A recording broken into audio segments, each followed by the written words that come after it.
agora era legal Deus agir pelo povo, tomar partido do povo. O que Deus fez? Fez com que os egípcios dessem ou devolvessem para os seus verdadeiros donos. Então a terra que mana leite de mel estava na mão dos jebuseus, dos fariseus, dos qualquerzeus, menos na mão do povo de Deus. Igual hoje. Continuaremos. Então tu irás com os líderes de Israel ao rei do Egito e lhe dirá: o Senhor, o Deus dos hebreus, nos encontrou e agora, pois, deixa ir a caminho de 3 dias para o deserto, a fim de que o sacrificamos ao Senhor nosso Deus. Eu sei, porém, que o rei do Egito não vos deixará ir, se não for obrigado por mão forte. Preste atenção. É simples assim. Por que você não vence? Porque você está usando sua própria força. Capítulo 4. Respondeu Moisés: mas se eu for até o meu povo e eles não acreditar que o Senhor apareceu para mim, o que eu direi? Perguntou-lhe o Senhor: o que é isso que tu tem nas mãos? Ele respondeu: um cajado. Então lhe disse: lança-te na terra. E ele o lançou na terra, e o bordão virou uma serpente, e Moisés fugiu dela. Vamos entender isso aqui. Quem é serpente? Serpente aponta para quem? Qual foi a figura, qual foi o ser vivo que Satanás usou para enganar o homem, para tirar o homem do paraíso? Não foi a serpente? Então, e se toda desgraça, toda dor, todo sofrimento foi a partir da serpente, da queda do homem, então com isso o Senhor Deus está dizendo: Moisés, eu vou te mostrar como com o meu poder tu consegue dominar a Satanás, a serpente, a causadora de todas as desgraças, que também é uma figura de Faraó. E ao mesmo tempo se manifestou aqui o medo de Moisés, medo este que era a causa da fraqueza. Medo é espírito de fraqueza, medo é espírito contrário.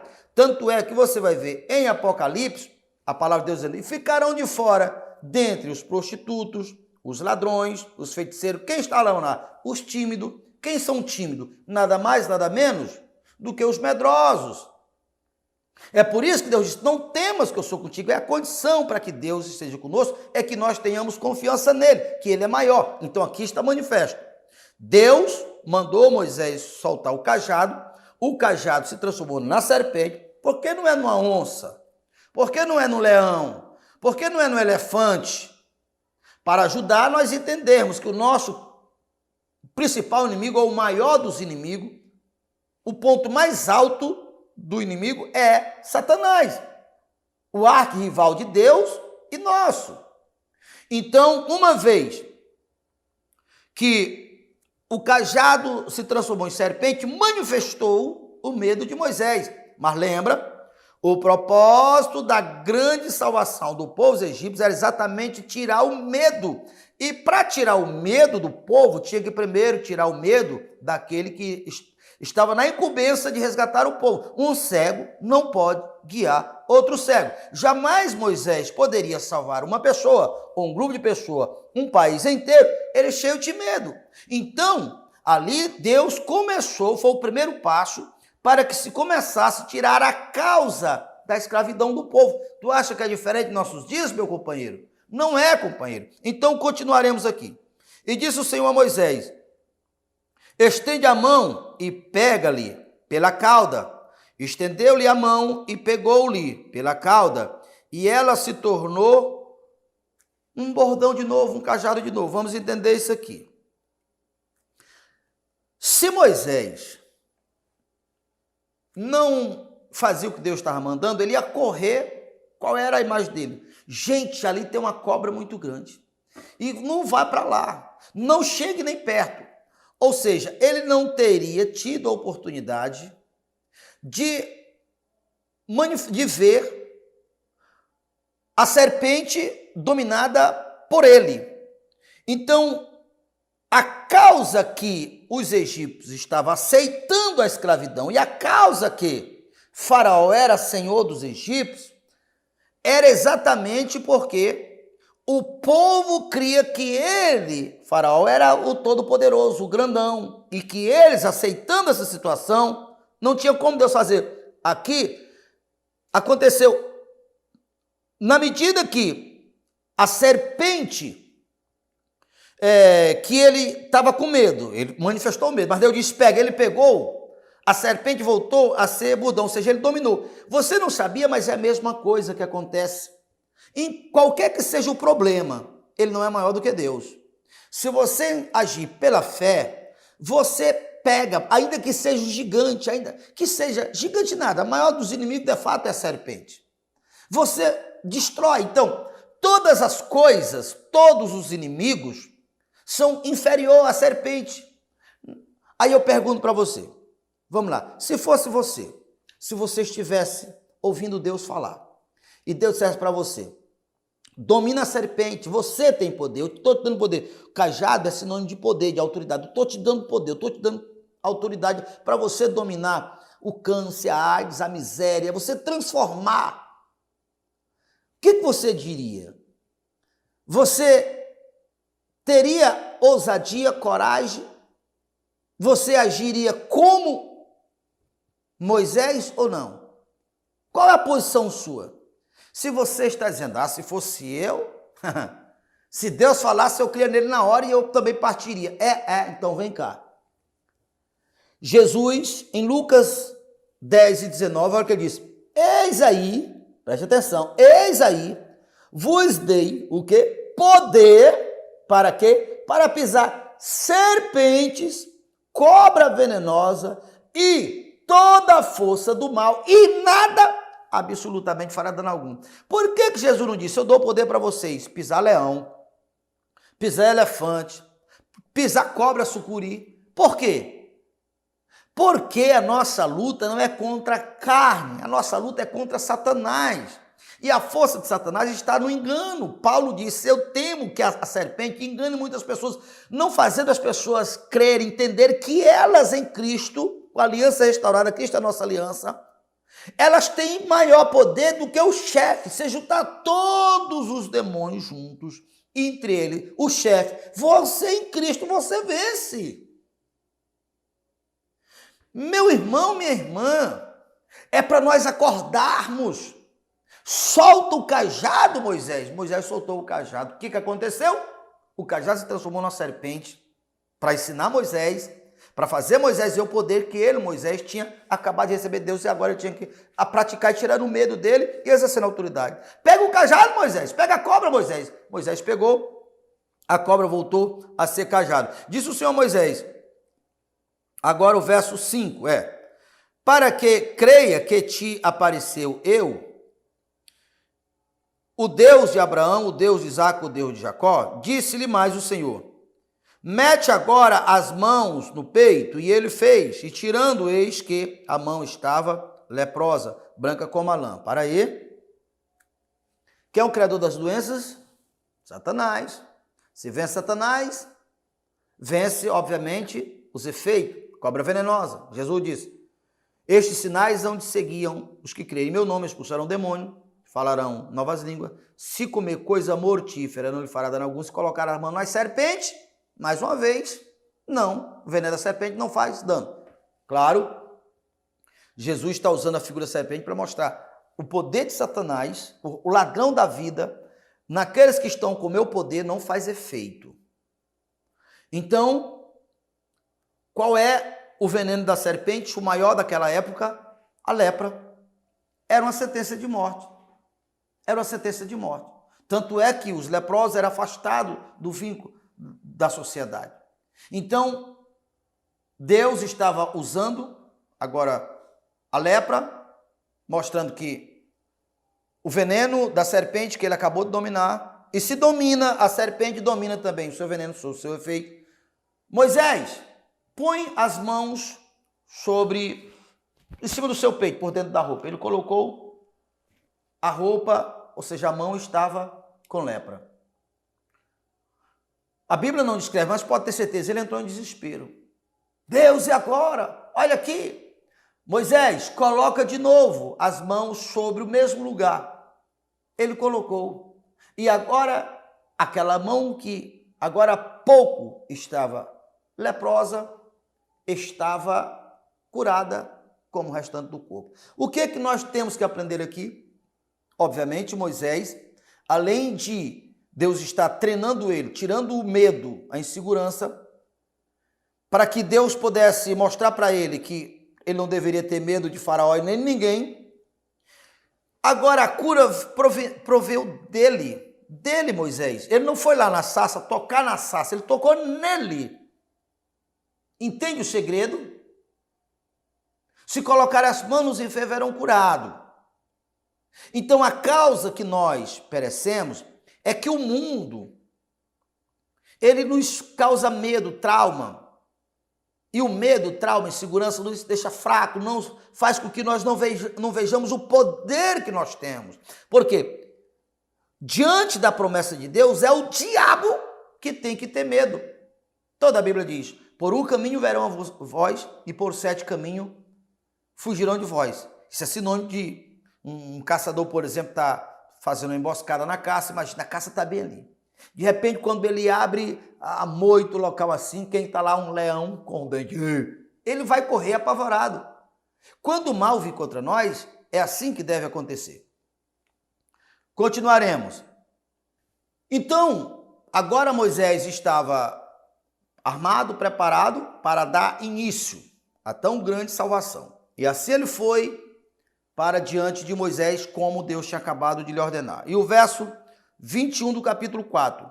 E disse o Senhor a Moisés, quando voltares ao Egito, e vê que faças diante de Faraó todos os milagres que te hei posto na mão, mas eu lhe endurecerei o coração para que não deixe o povo. E dirás a Faraó, assim diz o Senhor Israel é meu filho primogênito. Olha, preste atenção aqui. Preste atenção nisso aqui. O Senhor Deus, ele é um Deus justo. Porém, Faraó fez tanta atrocidade. Eu quero lembrar você que Faraó, o Egito, antes desse acontecimento, era o mesmo Egito de José.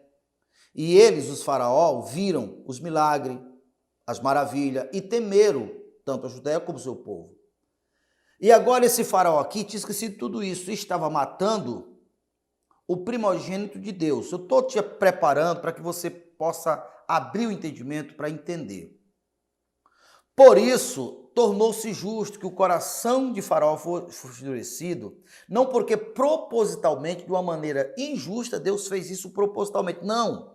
É porque Faraó tinha produzido um crime tão grave em tentar matar o primogênito, que agora a dureza do coração dele tinha que se alcançar até o ponto de Deus revidar a vingança de Deus matando os primogênitos. Você precisa entender isso para não achar que... Porque muitas pessoas dizem assim, no caso de Faraó, Deus propositalmente endureceu o coração de Faraó. Então vamos pensar assim.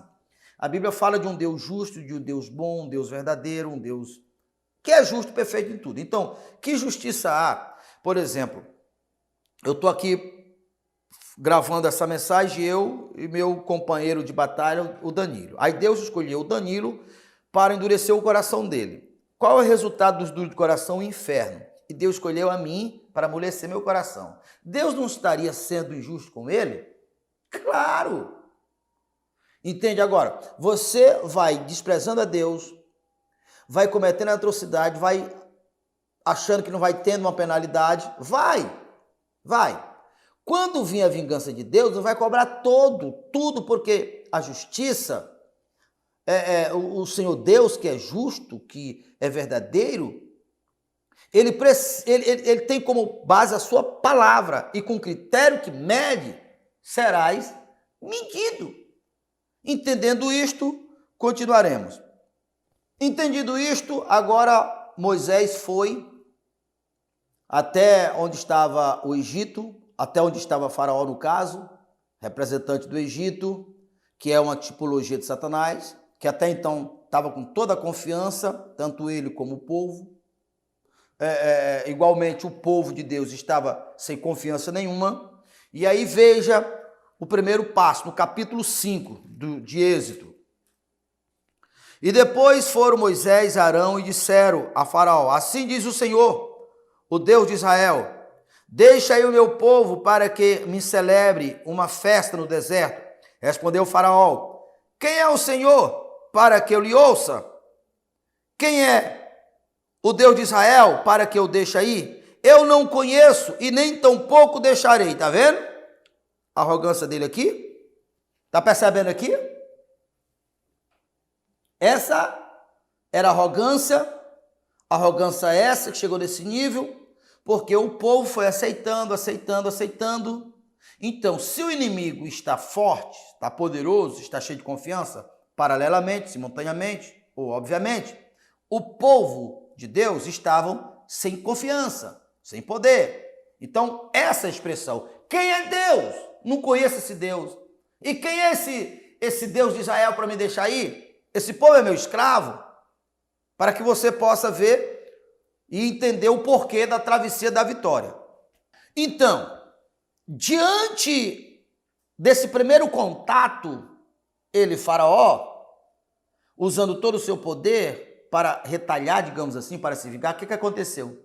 Ele deu ordem ao seu povo para aumentar o trabalho e para que os egípcios continuassem produzindo o mesmo tanto antes. Bora aqui para a palavra, capítulo 5, o verso 7. Daqui em diante não tornarei a dar palha ao povo para fazer tijolos, como antes. Eles mesmos é que vão juntar palha para si. E os egípcios deles mesmo, por conta deles, e tem que fazer tijolos. E tem que fazer do mesmo tanto que fazia antes, não aceito diminuir. Por isso, chama e vamos, sacrificamos. Só corrigindo aqui. Porque esse povo quer ir adorar a Deus porque está com pouco serviço. É o que Faraó estava dizendo. Acredito eu que ele estava falando todo cheio de deboche. Então, é assim, é. Poxa, aqui, deixa eu ir adorar esse Deus. É porque não tem serviço. Então, aumente o serviço para ele. Verso 9. Agrave-se o serviço sobre estes homens, para que ele se aplique e não dê ouvido à palavra de mentirosos. Palavra de quem mentiroso? De Moisés. E de quem também? De Deus. Está aqui, ó, registrado na Bíblia. Entende? É essa a realidade. Quando uma pessoa ela está lutando, mas ela não está forjada na fé, as coisas vão até piorar. Não quero lhe assustar. Eu quero lhe afirmar que Deus é maior, tem todo o poder. Por isso nós estamos aqui, em o nome do Senhor Jesus, nós já fomos, já enfrentamos, estamos forjados, digamos assim, mas para que você possa entender que muitas pessoas não vencem, porque é uma das táticas de Faraó causar medo. É óbvio, se o povo estava querendo ir adorar a Deus, e ele iria perder a mão de obra do povo. Então ele, com todo o poder na mão, obviamente, ele ia aumentar o trabalho para não permitir que o povo fosse adorar a Deus. Como isso é uma figura para que nós entendamos que quando nós pensamos em reagir, mas não estamos na força do Senhor, não estamos na fé, é isso que vai acontecer. Às vezes as coisas até pioram, entende? E é nessa situação que muitas pessoas atribuem a Deus. A Deus está me provando. Ah, porque Deus, porque quanto mais crente é, quanto mais fiel é, quanto mais busca a Deus, mais problema vem. Não é Deus. Não é Deus. Como não foi Deus que feriu a Jó, foi Satanás, é o mesmo Satanás. E aqui está a prova. Depois desse primeiro contato de Moisés com Faraó, que Faraó não aceitou, que aumentou o trabalho, quando o povo soube que o trabalho tinha aumentado, quem o povo culpou? Culpou a Deus. E o povo foi até Moisés e Arão e disseram: mas por que vocês fizeram isso conosco? Deus irá cobrar de vocês. Perceba a distorção, perceba. o porquê que aquele povo estava escravo durante aqueles anos todos. Eles não conheciam Deus, eles estavam cheios de medo. É a mesma coisa que acontece hoje. Então, diante desse primeiro contato, Moisés, que estava orientado por Deus, determinou a primeira praga, que foi transformar o rio em sangue, e ele, ouvindo a orientação de Deus, esperou o rei na beira do rio Jordão. Quando o rei chegou, que ele novamente pediu, falou para o rei que Deus tinha mandado, que ele, o rei, não aceitou, ele tocou nas águas e as águas tornaram-se em sangue. O que foi que os egípcios, que Faraó fez, mandou chamar os seus mágicos. E os mágicos também tocaram na água e a água também se transformou em sangue. Só reiterando, lembrando um ponto interessante que nós passamos, é que quando Moisés e Arão estiveram na presença do rei, para provar para o rei que era Deus que tinha mandado eles dois, que eles soltaram a vara, que a vara se transformou em serpente, também Faraó mandou chamar os seus encantadores, que também transformaram as suas varas, os seus cajados, em serpente. Só que a serpente de Arão e de Moisés devorou, destruiu, comeu, engoliu as cobras, as serpentes de Faraó, mostrando assim que Deus é superior. Mas Faraó não se deu por vencido. E agora, mais uma vez, mandou chamar os seus mágicos diante do milagre da primeira praga, e os mágicos fizeram também semelhante. Aqui a gente vê o esforço de Satanás, o trabalho de Satanás para enganar, para manipular. De um lado, tirando assim, digamos assim, a autoridade de Deus, tirando a credibilidade para que mostrasse que não era Deus, afinal de contas, os egípcios tinham vários deuses, e que também eles transformavam, tirando a credibilidade de Deus e de Arão, de Moisés, para o povo, e por sua vez Faraó, que não queria aceitar que existia um Deus único, um Deus maior do que todos os deuses dele. Então os mágicos serviam para dar essa, digamos assim, para dar essa aliviada. Hoje não é diferente. Aqui tudo isso aqui é figura para os nossos dias. Você não tem noção o quanto o diabo ele tem ferramentas de manipular para que as pessoas não olhem para Deus, não creem em Deus. Então, entendendo aqui que a briga já começou, a partir do verso 20 do capítulo 7 de Êxodo, assim está registrado: fizeram Moisés e Arão como o Senhor lhe havia ordenado, e Arão, levantando o bordão, feriu as águas que estava no rio à vista de Faraó, os seus oficiais, e toda a água do rio se tornou em sangue. Da mesma sorte, de sorte que os peixes que estavam no rio morreram, e os rios cheiravam mal, e os egípcios não podiam beber a água do rio, e houve sangue por toda a terra do Egito. Porém, os magos, ou os mágicos do Egito, fizeram também o mesmo, com as suas ciências ocultas, de maneira que o coração de Faraó se endurecia mais ainda, não os via como o Senhor tinha mandado. E virou-se Faraó e foi para casa, nem ainda isso considerou em seu coração. E todos os egípcios cavavam junto ao ribeiro a água, ou seja, teve um pouco de incômodo, mas o fato é que ali estava se dando início o propósito de Deus. Capítulo 8. Depois disso, o Senhor disse a Moisés: chega-te a Faraó e diz-lhe assim, diz o Senhor: deixa aí o meu povo para que me sirva. Se recusar e deixá-lo ir, eis que castigarei com rãs todos os seus territórios. E o rio produzirá rã em abundância, e que subira e entrarão em suas casas, e no seu quarto de dormir, e sobre o seu leito, e na casa dos seus oficiais, e sobre o teu povo, e nos teus fornos, e nas suas amassadeiras. Na medida que Faraó ia resistindo, Deus ia orientando Moisés, que ia realizando, e agora Deus, através de Moisés, ordenou a praga de rãs. E o que aconteceu com os mágicos do Egito? Verso 7, capítulo 8, verso 6. E Arão estendeu a mão sobre as águas do Egito, e subiram rãs e cobriu todo o Egito. Então os mágicos fizeram o mesmo, com as suas ciências ocultas, e fizeram aparecer sobre a terra do Egito. E chamou o Faraó a Moisés e Arão e lhe disse: peça a Deus que tire as rãs de mim e do meu povo. Então deixarei ir o povo para oferecer sacrifício ao Senhor. E depois que Faraó pediu a Moisés para orar a Deus e pediu para que Deus tirasse as rãs, então você já começa a perceber que o propósito de Deus está se alcançando. Isso não é por acaso.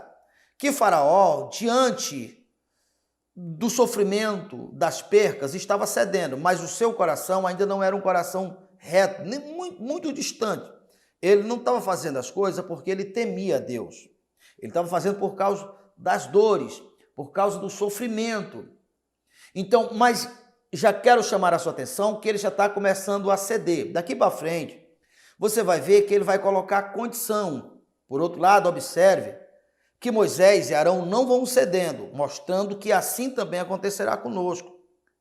Na medida que Deus começa a pesar a mão, o mal, o sistema, Faraó, ele começa a querer ceder, mas com condição. Não aceite condição. Não aceite condição. Terceira praga, terceira de piolho. Praga de piolho.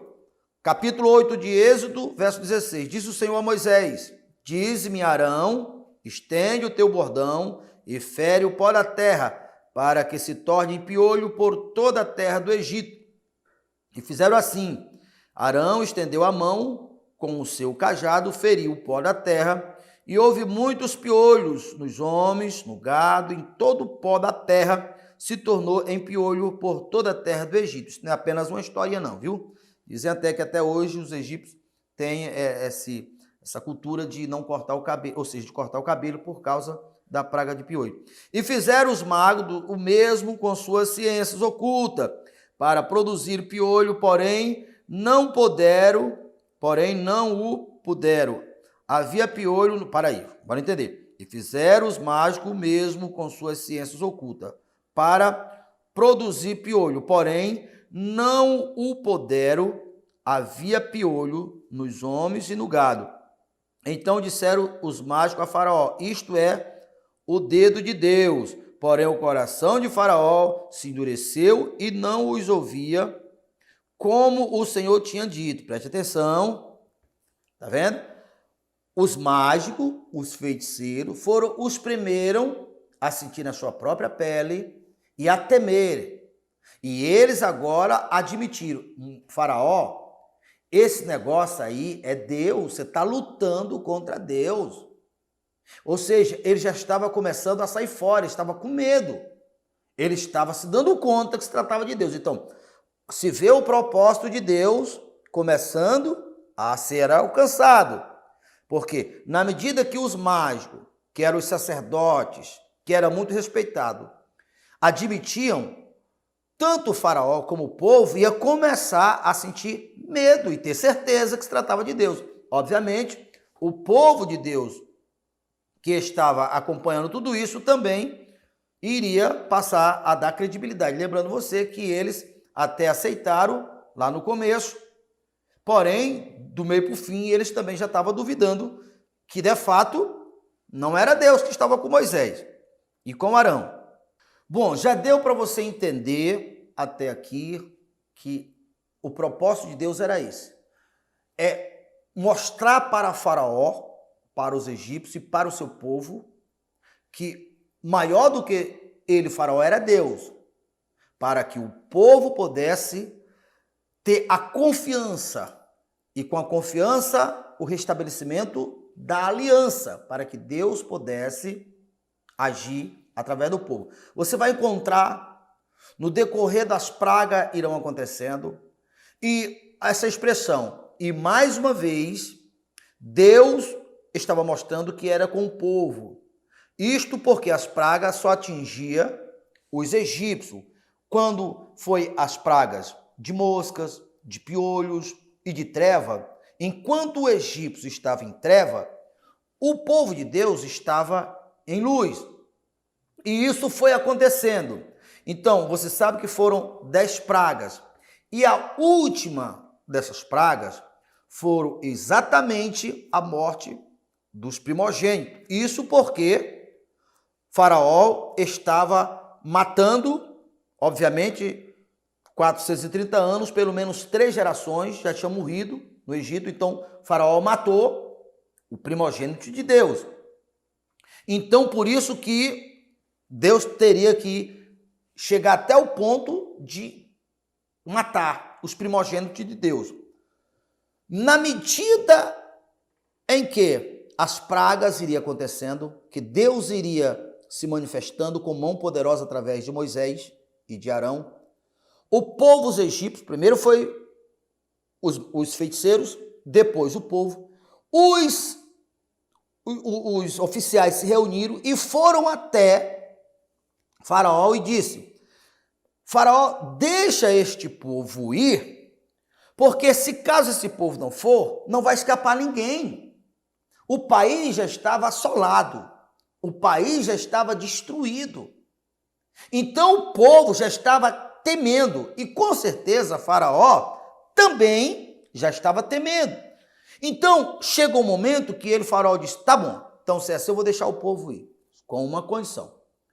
Vocês vão só os homens, deixa as mulheres e deixa os rebanhos de vocês. O que é que está na cabeça do Faraó? Se os homens de lá resolver não vir mais, com as mulheres deles aqui, eles vão ter que vir. Caso contrário, nós vamos usar a própria família deles para obrigar eles a ir, judiando ou coisa desse tipo. E, obviamente, como a riqueza, o pouco da riqueza que o povo tinha era alguns animais, então eles iam deixar. E, mais uma vez, Moisés não aceitou, para que nós possamos também tomar como exemplo, não aceitar a condição. Nós queremos a plenitude da vida, nós queremos a totalidade da vida, não queremos a vida por metade, temos que ter a totalidade da vida. Então, até que enfim, chegou a última praga. Quando chegou naquilo que seria a última praga, o povo já estava se rendendo a Deus, o povo de Deus já estava confiante, inclusive já estava até adorando a Deus. Os feiticeiros já tinham saído de cena, só faltava agora Faraó se render, mas ele estava resistindo. Então, Moisés disse para o povo obedecer da ordem de Deus: olha, faz o seguinte, nós vamos sair, mas antes que nós saiamos, cada um mate um cordeiro. Se a família for grande, mate mais de um cordeiro. Caso a família for pequena, um cordeiro sobra. Procure outra família pequena, mas todo mundo tem que matar um cordeiro. E quando vocês matarem o cordeiro, peguem o sangue do cordeiro e passe na porta, na casa de vocês. Porque o anjo da noite, o anjo da morte irá passar meia-noite, e a casa que tiver o sangue, o anjo não irá parar. Por quê? Em cada casa dos egípcios vai morrer o primogênito. Então assim o povo fizeram. O que tem a ver? O porquê que não mandaram matar uma galinha, não mandaram matar um novilho, tinha que ser um cordeiro? Porque Deus queria aproveitar esse acontecimento para que nós pudéssemos entender que através do sangue de um cordeiro, o Cordeiro Jesus, que a nossa aliança hoje é feita com Deus, como o povo fez no passado. Aliança restabelecida, agora Deus tinha toda a liberdade, agora Deus tinha direitos legais, e agora Deus podia tomar partido na causa do povo, porque agora a aliança estava feita. Não só, obviamente, o sangue é símbolo, mas o espírito do povo estava, no mínimo, confiante e agora estava acreditando em Deus. Quando o povo fez, aí a condição, mate o cordeiro, coma da carne, porém já esteja com a bolsa no lugar para sair e os pés calçados no ponto de sair. E assim o povo fizeram como Deus tinha mandado. À meia-noite, o anjo passou exatamente como Deus disse. E em toda a casa dos egípcios tinha o primogênito morto. E na casa do povo de Deus nenhum. Pelo contrário, Deus obrigou que todos os egípcios, para querer se ver livre do povo, para que o povo saísse, porque ele estava com medo, desse ouro, desse prata, desse roupa. Então, agora as coisas estavam no lugar. Agora eram os egípcios que tinham medo do Deus do povo e também do povo. E o povo agora estava sem medo de Faraó e confiança em Deus. Então, o simbolismo do sangue e do mar, o próprio Jesus, Paulo falou, que são simbolismo. Mas o que de fato reativa a aliança é o nosso espírito, porque hoje nós somos templo e morada do Espírito Santo. São 3 os testemunhos, a água aponta para o mar, o sangue, a Santa Ceia e lá do Cordeiro. Mas é o Espírito que dá, é dele a palavra final. Se os 2 testemunhos, nós participamos da Santa Ceia, se batizamos, mas o nosso espírito não está reativado à aliança, nada feito. Mas quando o nosso espírito entende e reconhece que Ele é Senhor, que Ele é Deus, que Ele é o Todo-Poderoso, meu amigo, não adianta vir Faraó, não adianta vir serpente, não adianta nada, porque qualquer coisa que venha, só venha para cair diante de ti. Por quê? Dentre muitas promessas, Deuteronômio, os teus inimigos, Deus entregará os teus inimigos caídos diante de ti. Aconteceu com Moisés. Então, por isso a travessia da vitória, e da nossa próxima vez, nós vamos dar continuidade esse grandioso milagre, esse grandioso evento da travessia da vitória, para que você possa identificar a parte tocante a você e tomar partido, e também não fique no Egito e tome de volta aquilo que é teu, porque o teu lugar é na terra que manda leite e mel, é ter vida e vida com abundância. Se quiseres me ouvir, comerás do melhor dessa terra. Eu vim para que tenha vida e vida com abundância. Que Deus em Cristo vos ilumine, em nome de Jesus.